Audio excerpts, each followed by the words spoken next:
Hey, good morning, everybody. It is time for another edition of Mantra Monday. It is President's Day, so called, and it is Monday, February 15th, 2021. So I hope everyone had a good Valentine's Day, um, whether that was while you're lonesome, giving yourself some self-love and some self-care, or if you happen to have a companion. Your companion could even be a poochie, right? It could be one of your beloved pets. So we had a good time last night at the listening party for Valentine's is for Lovers. And if you weren't able to tune into that, it should still be up. So it was a lot of fun, and I thank everyone who tuned in. And I want to give a shout out to Deanna for supporting the channel. Uh, Deanna, your contributions are literally life-saving, and they help literally keep uh, the internet on, specifically being able to, break even on the fees that it costs to use these very, very cool platforms like Restream. So if you like the content of this channel and it helps you and it serves you, um, give $1. So I put the link over there. Also, if you want to get alerts for Mantra Monday for when I'm about to go live, then you can, I will put a description in the chat box later, but there's a page, it's a kindymusic.com/mantra dash Mondays, I believe. And then you can sign up for text messages. There you have it. So, getting right into it this morning, it is 8:02. I'll give everyone just another minute to arrive. I'm going to go ahead and open my Facebook and see who might be watching on Facebook. I don't know if you're here unless you make a comment. And let's see what's going on over here. Yeah, there we are. I am there. Oh, I see somebody. Somebody actually made a comment on Facebook. Oh, it's me. Okay. So I am simultaneously broadcasting to Facebook and to YouTube. So today we're doing the universal form, and you can see that the Sanskrit and the Roman transliteration is in the description today. That is a step forward. Um, so I'm just going to get right into it and start reading. Be studious and put on my eyewear. Okay, so we're doing text 33 and we're doing text 34. And last week, Arjuna had the statement, right? The big reveal from the Supreme Personality of Godhead, who said, "Time I am, great destroyer of the worlds, and I have come here to destroy all people. With the exception of you, the Pandavas, all the soldiers here on both sides will be slain." So talk about seeing your destiny and hearing it unequivocally from the source of all creation. That was it. And of course, in Arjuna's case, it's talking about the particularity of him being situated on the battlefield of Kurukshetra. I've talked about this many times about how Arjuna really, really wanted to avoid this. And even it was mentioned in the purport by Srila Prabhupada that in text 32, that Arjuna was not in favor of the fight and he thought it was better not to fight, then there would be no frustration. So basically the moral of the story is that you can't escape your karma. You really can't run away from it. You have to face it. And so this whole chapter is instructive because it's all about Arjuna rising to the occasion, a very unpleasant occasion, but Krishna, as a Vishvat Rupa, as a universal form, is basically saying, this is a done deal.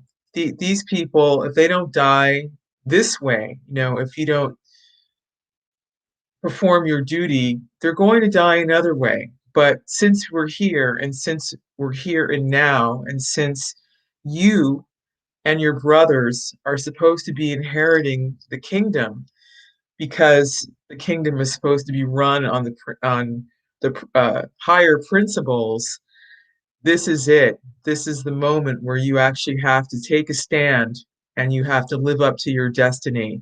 Because after all, when you think about it, what good is a leader, or what good is a king, if they can actually not protect the people from nefarious influences, you know, from the enemy, as it were, enemies of the state, as it were. So that's what this is about. Okay, so I'm going to read the Sanskrit for text 33 and get into the purport, and then read text 34 and also the purport. Here we go. Here's the Sanskrit. You can follow along. Tasmīt tvam uttiṣṭha yaśo labhasva. Tasmīt tvam uttiṣṭha yaśo labhasva. Jitvā śatrūn bhuṅkṣva rājyaṁ samṛddham. Mayaivaite nihatāḥ pūrvam eva. Nimitta-mātraṁ bhava savya-sācin. Okay, a little bit of a tongue twister this morning. Try that again. Tasmīt tvam uttiṣṭha yaśo labhasva. Jitvā śatrūn bhuṅkṣva rājyaṁ samṛddham. Mayaivaite nihatāḥ pūrvam eva. Nimitta-mātraṁ bhava savya-sācin. Tasmāt tvam uttiṣṭha yaśo labhasva. Jitvā śatrūn bhuṅkṣva rājyaṁ samṛddham. Mayaivaite nihatāḥ pūrvam eva. Nimitta-mātraṁ bhava savya-sācin. Tasmāt tvam uttiṣṭha yaśo labhasva. Jitvā śatrūn bhuṅkṣva rājyaṁ samṛddham. Mayaivaite nihatāḥ pūrvam eva. Nimitta-mātraṁ bhava savya-sācin. Translation word for word. Tasmāt, therefore, tvam, you, uttiṣṭha, get up, yaśo, fame, labhasva, gain, jitvā, conquering, śatrūn, enemies, bhuṅkṣva, enjoy, rājyaṁ, kingdom, samṛddham, flourishing, mayā, by me, eva, certainly, ite, all these, nihatāḥ, killed, pūrvam eva, by previous arrangements, nimitta-mātraṁ, just the cause, bhava, become, savya-sācin, o savya-sāci. Translation. Therefore, get up, prepare to fight and win glory, conquer your enemies and enjoy a flourishing kingdom. They are already put to death by my arrangement, and you, O savya-sāci, can be but an instrument in the fight. Purport. First, a drink of water.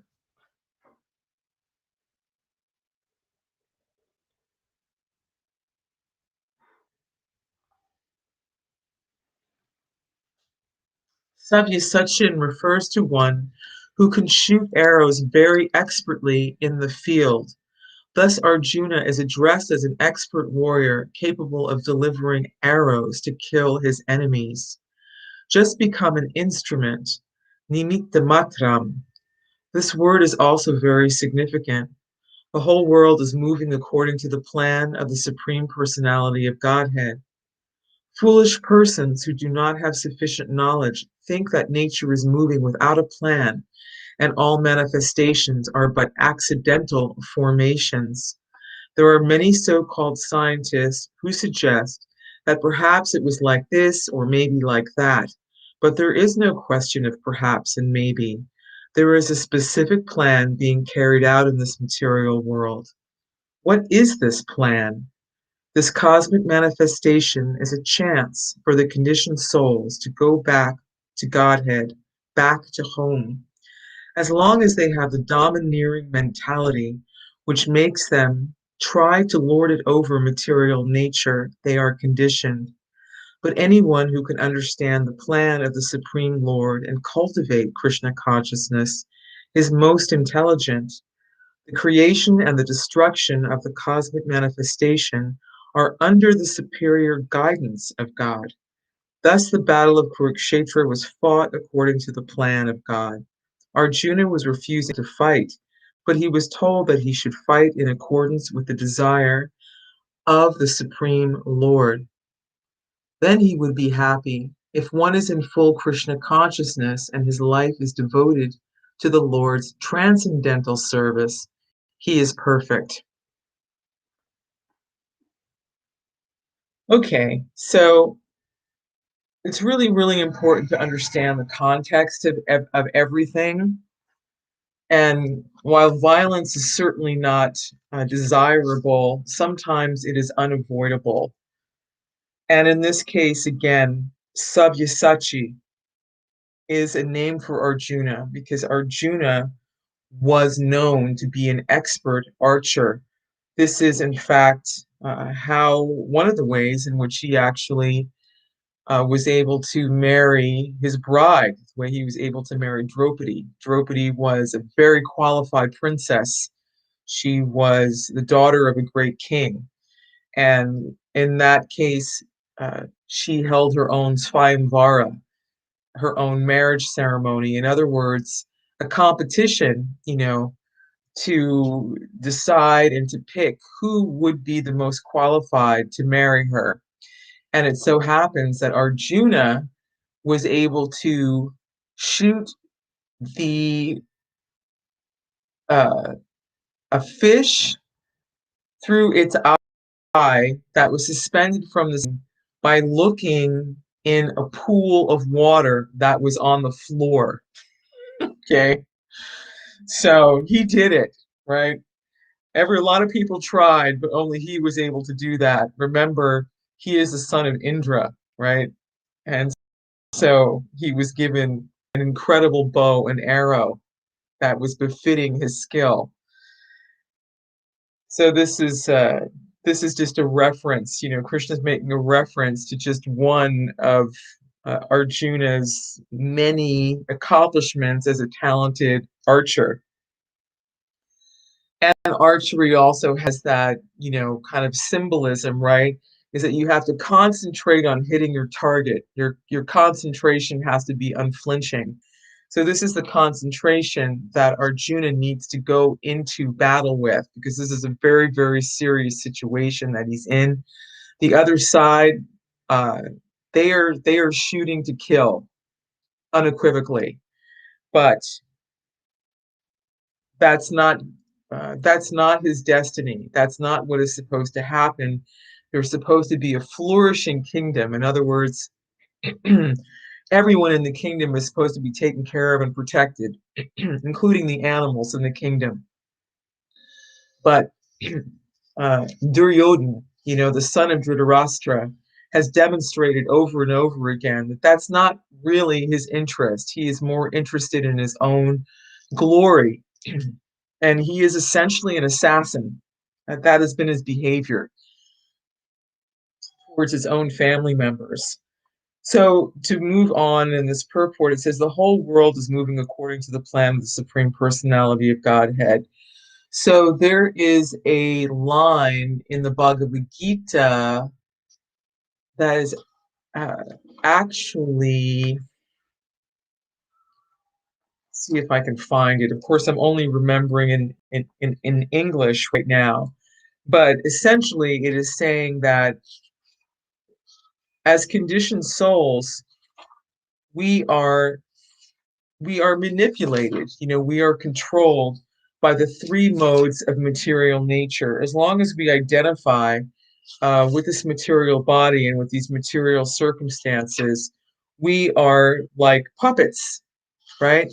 Because Prakriti, the material nature, which is also Daivi Shakti, right, which is also divine because it is emanating from the Supreme Personality of Godhead, is bending us to its will. So it says that, as long as we are situated in ego, and I'm scrolling through these pages because I'm trying to find this verse in particular, as long as we are, sort of illusioned or controlled by the false ego, we think that we are the doer, right?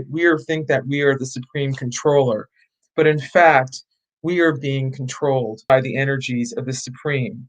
Of course, we do have a modicum of free will that we get to act on, but a great example of being controlled is death, right? We don't want to die. We don't want to go through that. We don't want our our bodies to be in the situation of demise like that, and yet and still this is what happens. So the whole purpose of Bhagavad Gita is to help us understand how important it is to control the mind and to control our powers of concentration and our intention, and to be able to control anger. But you could say, well, Akayani, here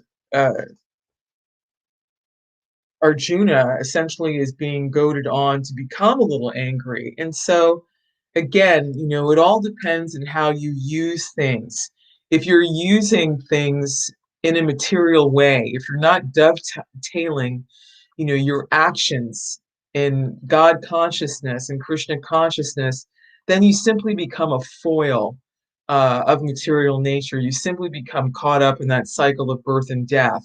But when one is actually able to use everything, all our talents, our speech, our facilities in that consciousness, then we actually enter into the internal energy of the Supreme Lord.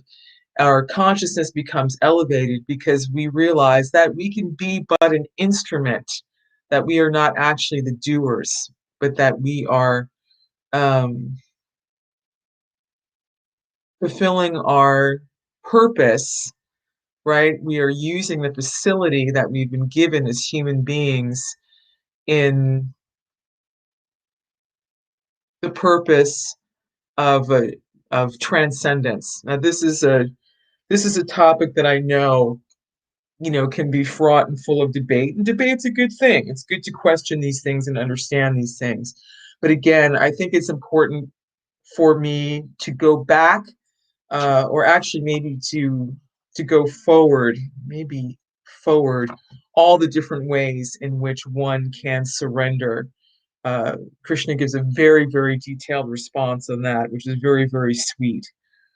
Okay, so foolish persons who do not have sufficient knowledge think that nature is moving without a plan and all manifestations are but accidental formations.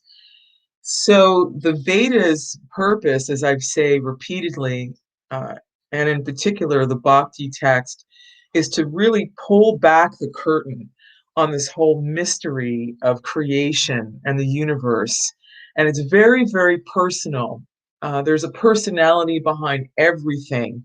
Nothing is impersonal. The wind, the ocean, the elements, the sun, the moon, the stars, what to speak of ourselves and the other living entities. And so this is the great benefit of this, is that it gives us a feeling of connectedness, because we are in fact profoundly connected to everything. We are persons, we have feelings, we have emotions, we have perceptions, we have desires, and so does everything else in the universe, even those things that we might consider to be not exactly inanimate, but elemental. If you go to an earlier video that I have on the YouTube channel, uh, if you're watching on Facebook, a couple of weeks ago, I posted my conversation about Oshun, right? And so in the Afro-Brazilian perspective and tradition, water is definitely alive. It definitely has a personality.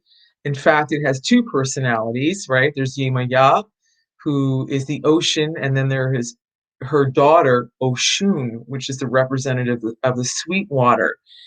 And she definitely has a role to play yeah, in our lives. So there you go. There's an example from another culture, right? That has an understanding how elements and how everything is alive. Of course, we're here in the United States. We have a little bit of an idea of that, a shadow of an idea of that, because of the Native Americans, because of the people, the original inhabitants of this land, and their respect and their interactions with nature and its elements. So there you go. So the Bhagavad Gita and the Vedas are really inclusive. They're not exclusionary. So for myself, at least, I have found that this provides an illumination to so many, um, to so many traditions, to so many feelings that people have around the world. Okay.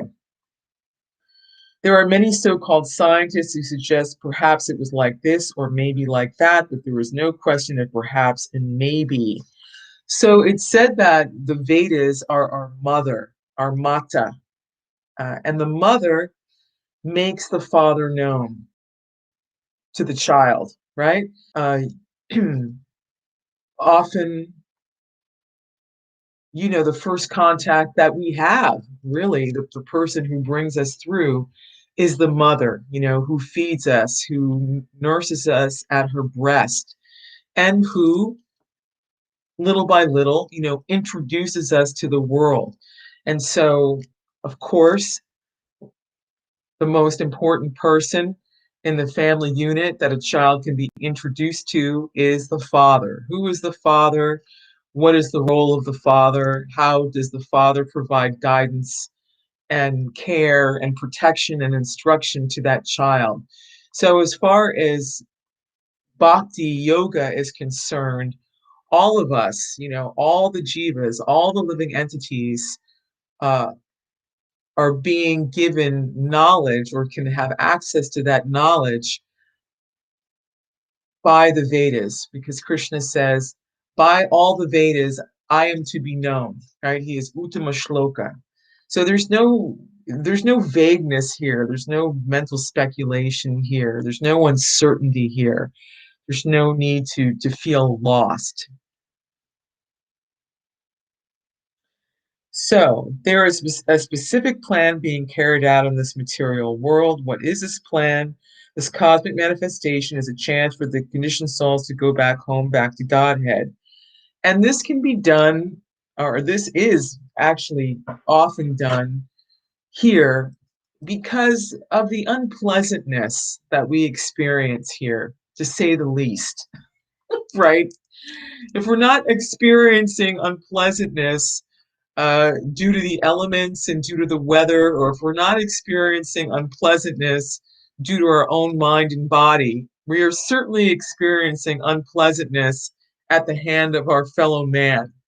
At least, excuse me, in Kali Yuga, we certainly are. The news is full of stories of people being murdered, for example, for no reason whatsoever, other than just living. So many, so many distressing stories. So why is this happening? Well, obviously, there's a lack of God consciousness. There's a lack of Krishna consciousness. Overall, that is the reason why someone or someones would engage in such heinous activities of torturing and murder other living entities. That's the philosophical context of it, or I should say, the moral underpinning of it all. But the other reason for it is that the temporary nature, and the strife that we experience here, just the stress and strain of the day to day over the years is exhausting. And it's so saddening is to make it, people will then say, however, there's got to be more than this, right? There's got to be a better place than this. And this is the type of thing that makes people begin to turn and question what the meaning of life is and why they are here. This is one of the catalysts. So, once the conditioned soul has gone through enough stress and strife and unhappiness, losing things that you love, right? Hopefully, it makes you start to think and start to reflect, why, what, how. So the ultimate purpose of being here, on Martyaloka is to get us to realize, the temporary nature of this place and to provide an impetus for us to want to go home where things don't change. Well, things change, but they change in a pleasant way because variety is a spice of life. So there is endless variegatedness in the spiritual world. It's not boring, but basically the under everything is love, and we're not separated from our loved ones, right?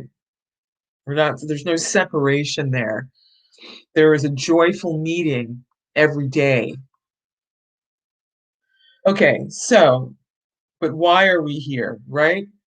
As long as the domineering mentality, which makes them, meaning us, try to lord it over material nature, they are conditioned, right? Kind of repeating the same mistakes over and over again.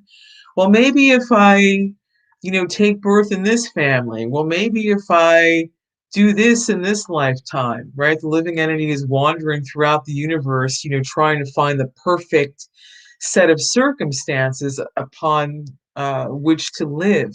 But it's impossible to find the perfect set of circumstances here, or even if you do find them, ultimately, they end up changing, much to our dismay. Okay, so moving on. But anyone who can understand the plan of the Supreme Lord and cultivate Krishna consciousness is most intelligent. The creation and destruction of the cosmic manifestation are under the superior guidance of God.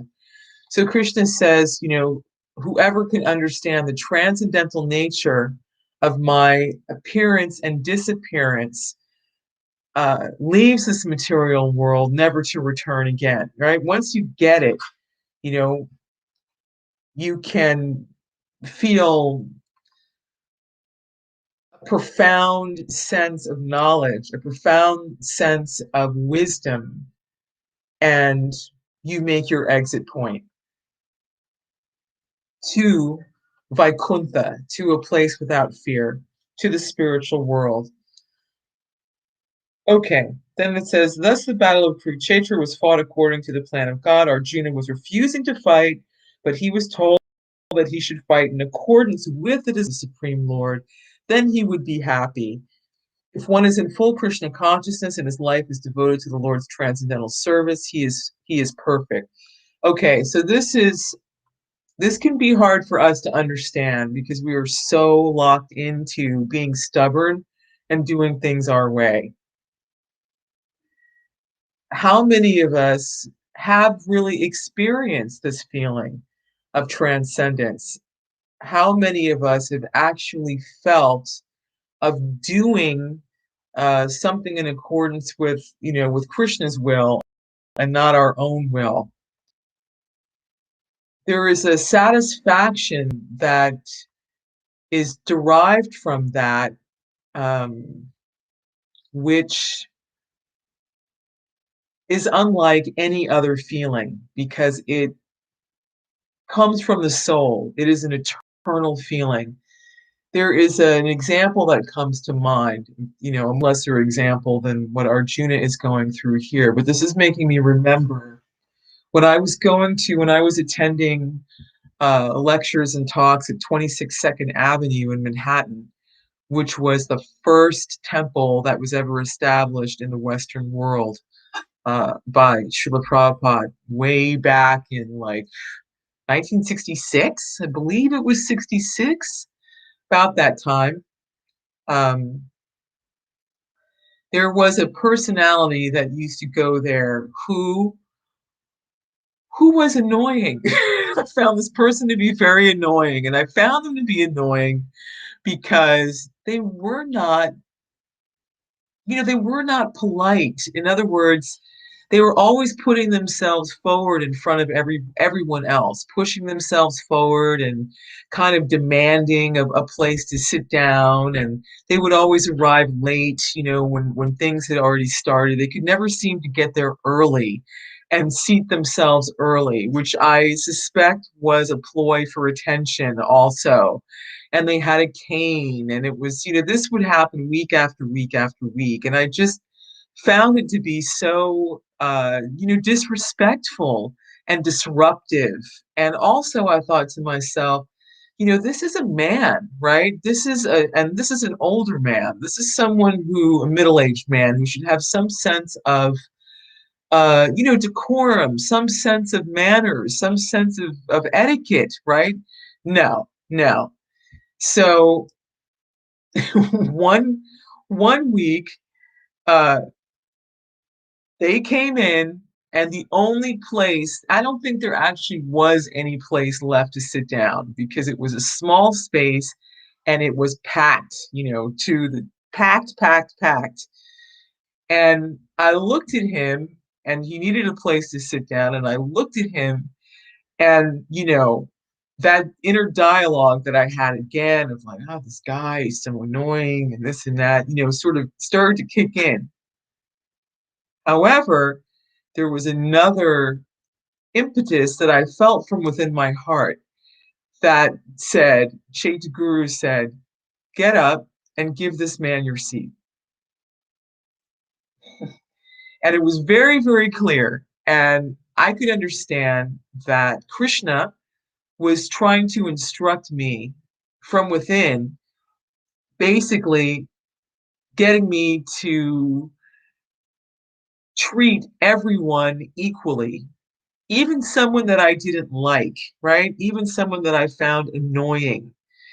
And I remember being, kind of surprised by this.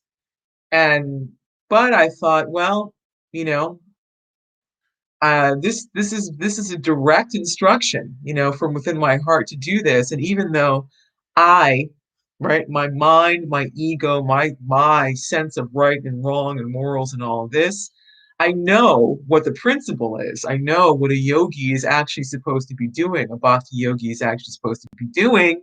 So I got up and I gave the man my seat. And I have to tell you, I felt the Lord's smile from within my heart, like, good girl, I'm proud of you, or you've satisfied me. And that feeling of satisfaction, that feeling of reciprocation from within was so sweet and of course so unexpected, but it's a good example of how my inner critic, because this is a challenge in Kali Yuga, is that we all have an opinion and we're all quick to judge and we're all quick to be critical of the other and not to give, right? Even when we quote might be in the right to do that. And this is a source of so much friction and hostility, and lack of social harmony. So there is one example that I hope helps you. Uh, okay, if one is in full Krishna consciousness and his life is devoted to the Lord's transcendental service, he is perfect. So ultimately, our motivation and our goal is to satisfy the senses, or the transcendental senses of Hrishikesh. That's another name for Krishna. Okay, so now moving on to text 34.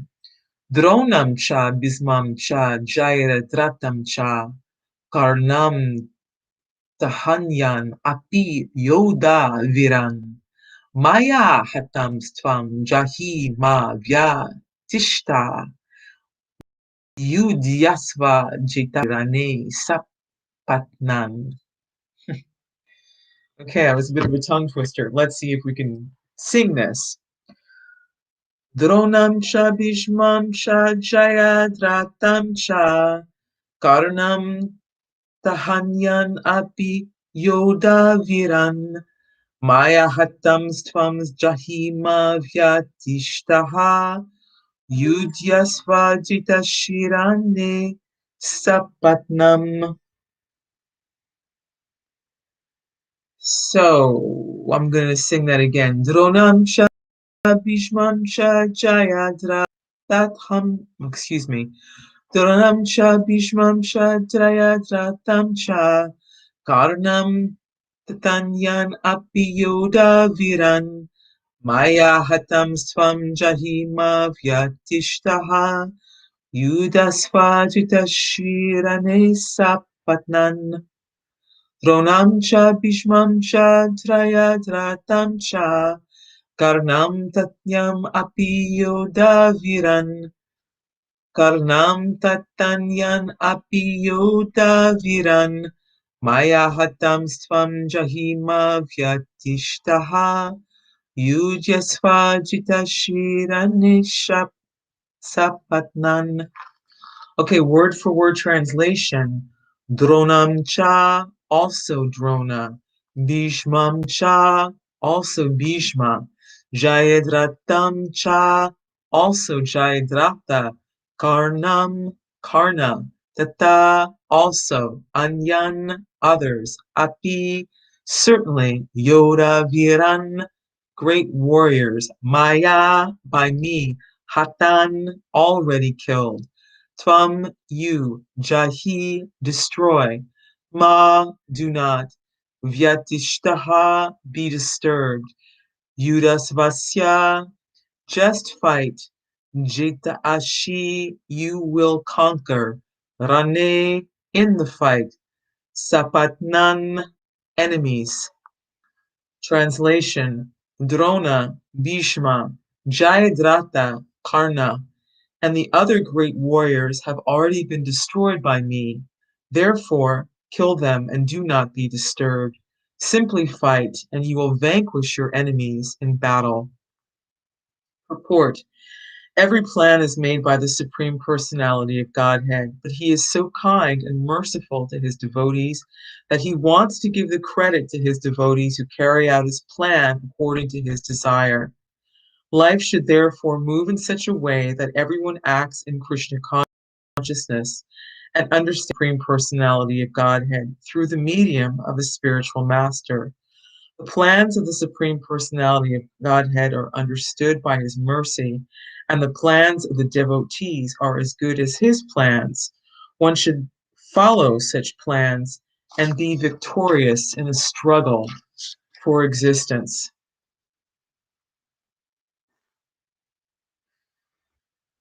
Wow. Okay. So it was already shown a couple of verses ago when Arjuna actually saw these different warriors rushing towards the mouth, the giant mouth of the universal form, as moth to a flame, and he saw them being vanquished in this way. And so here, in case it wasn't clear for Arjuna, or just to kind of re-emphasize and revalidate uh, everything, he's saying, Drona, Bhishma, Jayadratha, even your brother Karna, and all the other great warriors, again, even people on your side on this battle, they've already been destroyed. They've already been killed. Uh, they've already pulled their straws. They've already, decided what their role is going to be in this. And so all you can do, Arjuna, is actually perform your duty, as a soldier, and get the credit, as it were, for vanquishing them, because they're going to be vanquished anyway.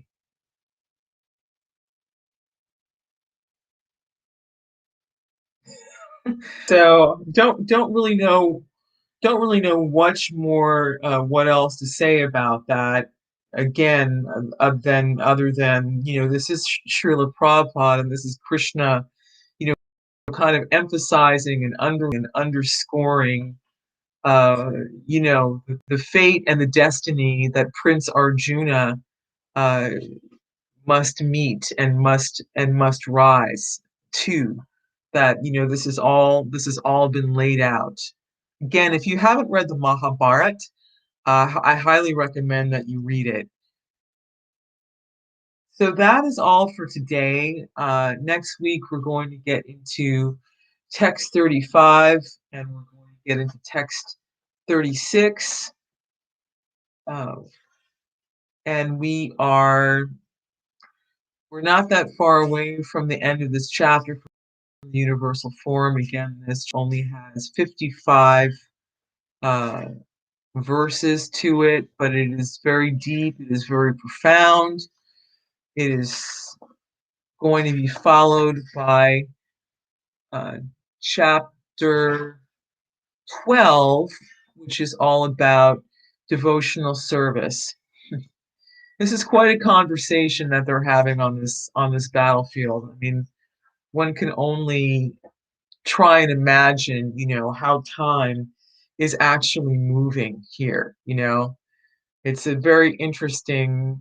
When I think about this is a very interesting time. I mean, here they are, on the battlefield, sitting in the middle, right? Drawn between two opposing sides, and they are having this epic conversation, which for us, if you examine the Bhagavad Gita as it is, uh, goes into what, 18 chapters? I think there's 18 chapters. It goes up to the perfection of renunciation. So how is everyone actually perceiving time on this battlefield? I mean, yeah, there's 18 chapters. It's a puzzlement. It's a puzzlement. It's very, very, very interesting. Maybe everyone is experiencing this time, only as a glimpse, only as a moment. Of course, Krishna is time itself, so he can, put people into an external, how shall I say, perception, or not, or internally. Very, very interesting. Well, I hope that you enjoyed this. I hope you got something out of it. Again, if you have any comments or questions, I'm open to that. And until I see you again next Monday, take care. Namaste. Thank you very much for being here. I appreciate you.